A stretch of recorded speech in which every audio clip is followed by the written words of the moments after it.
नमस्कार, मेरा नाम ज्ञानेश्वर है और आपने देखना शुरू किया है लाइव सिटीज। देखिए, कुछ पॉलिटिकल ब्रेकिंग्स हैं, मतलब खबरों की दुनिया में। देखिए, आपने कल जान लिया था कि उपेंद्र कुशवाहा राज्यसभा जा रहे हैं, एनडीए के उम्मीदवार होंगे। इसकी जानकारी उन्होंने सबसे पहले स्वयं एक्स हैंडल पर दी थी और भाजपा, जदयू, लोजपा और जीतन राम मांझी की पार्टी को धन्यवाद दिया था। तो देखिए, कई सवाल कल अनुत्तरित रह गए थे कि बिहार से राज्यसभा में दो रिक्तियां हो रही हैं। पहली रिक्ति विवेक ठाकुर के नवादा से सांसद बनने के कारण, यह 2 वर्षों के कार्यकाल की रिक्ति है, और दूसरी रिक्ति मीसा भारती के पाटलिपुत्र से सांसद बनने के कारण, यह 4 वर्षों की रिक्ति है बचे हुए कार्यकाल की। लेकिन ये दोनों सीटें एनडीए को मिलनी है, प्रावधान ही ऐसे हैं। तो देखिए, उपेंद्र कुशवाहा राज्यसभा जाएंगे तो पहला सवाल जो अनुत्तरित था, जिसका आंसर कल नहीं मिला था, कि उपेंद्र कुशवाहा 2 वर्षों के कार्यकाल के लिए जाएंगे या फिर 4 वर्षों के कार्यकाल के लिए जाएंगे। तो देखिए, इसका जवाब आज हमने तलाश लिया है। उपेंद्र कुशवाहा 4 वर्षों के कार्यकाल के लिए राज्यसभा जा रहे हैं। यह जानकारी हमें पॉलिटिकल सोर्सेस से मिल रही है और इस पर नीतीश कुमार और नरेंद्र मोदी में सहमति बन गई है। तो उपेंद्र कुशवाहा मीसा भारती की जगह, देखिए, आरजेडी को एक सीट का नुकसान हो रहा है राज्यसभा में मीसा भारती के लोकसभा सदस्य बनने के कारण, तो 4 वर्षों के लिए। अब सवाल यह पैदा होता है कि जो दूसरी सीट है, उपेंद्र कुशवाहा तो चले गए, जो विवेक ठाकुर के कारण रिक्ति हो रही है, उस सीट से कौन जाएगा? तो देखिए, भाजपा ने फैसला किया, नीतीश कुमार से विचार कर फैसला किया कि उपेंद्र कुशवाहा जाएंगे, और यह भी स्पष्ट हो गया कि उपेंद्र कुशवाहा की पार्टी का मर्जर, राष्ट्रीय लोक मोर्चा का मर्जर किसी पार्टी में नहीं होने जा रहा है। मतलब आरएलएम से ही वह राज्यसभा जाएंगे, मदद भाजपा की होगी, मदद जेडीयू की होगी। इसका आशय यह भी है कि उनकी पार्टी का वजूद बना रहेगा, और जब विधानसभा चुनाव का वक्त आएगा तो उनके हिस्से में विधानसभा की सीटें जाएंगी, चाहे संख्या जो हो। और देखिए, सद्भाव दिखाया है नरेंद्र मोदी ने और नीतीश कुमार ने कि चुनाव हारने के बाद भी उपेंद्र कुशवाहा को राज्यसभा भेजा जा रहा है, और निर्णय इतना पहले किया गया कि देखिए, चुनाव की घोषणा हुई नहीं, उसके पहले ही उम्मीदवारी का ऐलान हो गया। तो दूसरी सीट जो विवेक ठाकुर के इस्तीफे के कारण 2 वर्षों के कार्यकाल के लिए खाली हो रही है। देखिए, खबर यह आ रही है, और खबर यह थोड़ी चौंकाती भी है, कि जेडीयू ने यह सीट बीजेपी को देने का फैसला कर लिया है। मतलब उपेंद्र कुशवाहा भी भाजपा के निर्णय के अनुसार जा रहे हैं। नीतीश कुमार की सहमति है। नीतीश कुमार से उपेंद्र कुशवाहा की मुलाकात हुई थी, यह भी आपको याद होगा।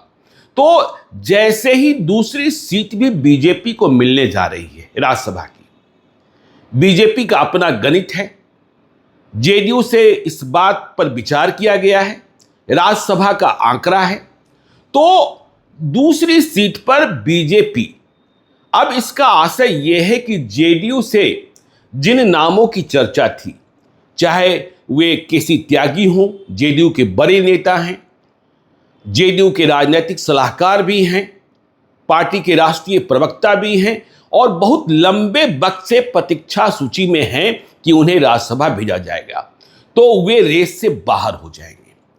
और ठीक इसी प्रकार से भोला शर्मा, जो किंग महेंद्र के भाई, जिनकी मदद जहानाबाद के चुनाव में ली गई, उन्हें जेनेवा से वापस बुलाया गया, तो वे भी रेस से बाहर हो जाएंगे।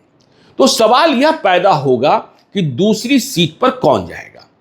तो देखिए, चर्चाएं तो तमाम होती रहीं, किसी वैश्य को भेजा जाएगा, शाहनवाज हुसैन के नाम की चर्चा होती रही, लेकिन अब जिस नाम की सबसे अधिक चर्चा हो रही है, वह नाम है राजकुमार सिंह का, आरके सिंह का, जो आरा से लोकसभा का चुनाव हार गए।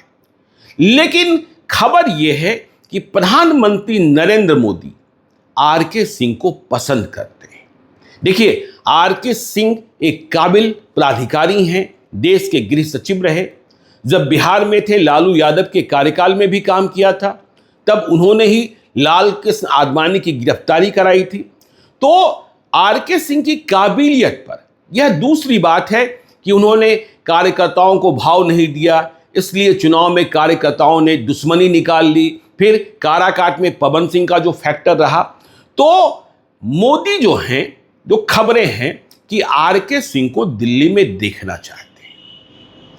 तो जानकारी ये आ रही है कि दूसरी सीट पर आरके सिंह का नाम सबसे आगे हो गया है कि आरके सिंह बीजेपी से राज्यसभा जाएंगे। वैसे दिल्ली में कई लोग चर्चा कर रहे हैं कि वे राष्ट्रपति द्वारा मनोनीत भी किए जा सकते हैं राज्यसभा के लिए।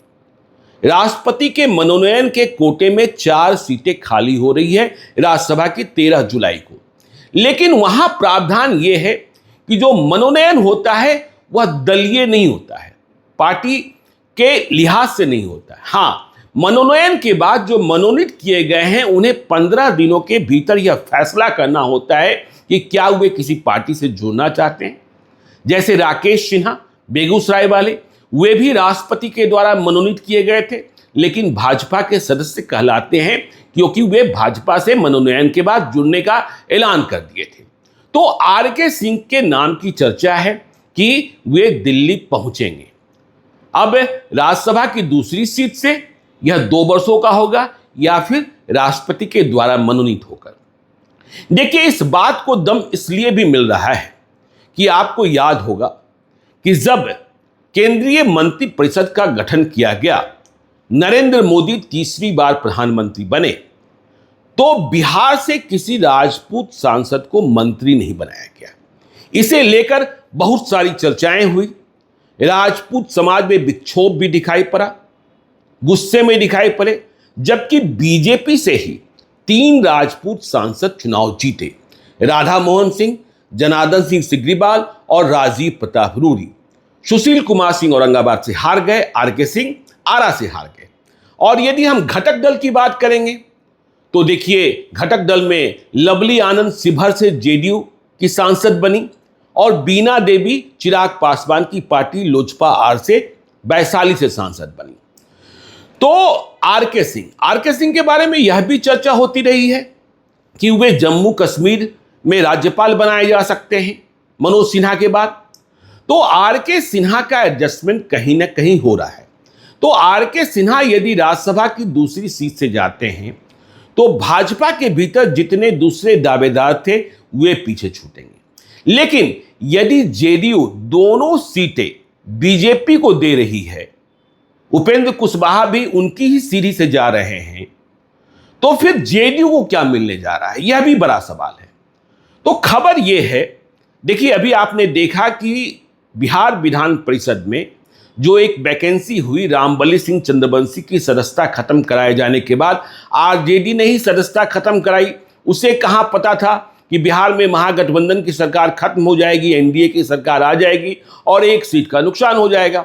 तो जो सदस्यता खत्म हुई, रिक्ति हुई, वहां भगवान सिंह कुशवाहा को नीतीश कुमार ने बिहार विधान परिषद के लिए चयनित कर लिया। कल उन्होंने नामांकन का पर्चा भी दाखिल कर लिया है। अब खबर यह आ रही है कि भाजपा और जेडीयू के बीच इस बात को लेकर सहमति बनी है कि अगले महीने या यूं कहें कि इसी महीने बिहार विधानमंडल के सत्र के दौरान ही, बिहार विधान परिषद के सत्र के दौरान ही आरजेडी के एक बहुत ही महत्वपूर्ण सदस्य की सदस्यता जा सकती है। तो इसका आशय यह कि एक और रिक्ति आने वाली है। जब यह रिक्ति आएगी तो भाजपा और जेडीयू में इस बात को लेकर सहमति बनी हुई है कि इस रिक्ति को नीतीश कुमार जेडीयू के ही किसी सदस्य से भरेंगे। मतलब राज्यसभा की दोनों सीट बीजेपी के फैसले के मुताबिक और विधान परिषद की दोनों सीटें जेडीयू में नीतीश कुमार के फैसले के मुताबिक। तो आरके सिंह का नाम सबसे आगे चल रहा है। अब आरके सिंह विवेक ठाकुर वाली जगह पर जाएंगे या फिर राष्ट्रपति द्वारा मनोनीत किए जाएंगे या फिर राज्यपाल बनेंगे। लेकिन हां, बिहार में राजपूतों का जो गुस्सा है उसे शांत कराने की कोशिश ठीक उसी प्रकार से की जा रही है जिस तरीके से कुशवाहा जाति को ठंडा करने की कोशिश की गई है, उनके गुस्से पर पानी डालने का काम किया गया है कि हम आपके साथ हैं। तो आगे क्या होगा यह भी आपको हम बताएंगे। आप देखते रहिए लाइव सिटीज को। यदि अब तक आपने हमारे यूट्यूब चैनल लाइव सिटीज को सब्सक्राइब नहीं किया है तो जरूर कर लीजिएगा, और यदि इस वीडियो को फेसबुक पेज के माध्यम से देखें तो पेज को लाइक कीजिएगा, ट्विटर पर भी हमें फॉलो कीजिए। धन्यवाद।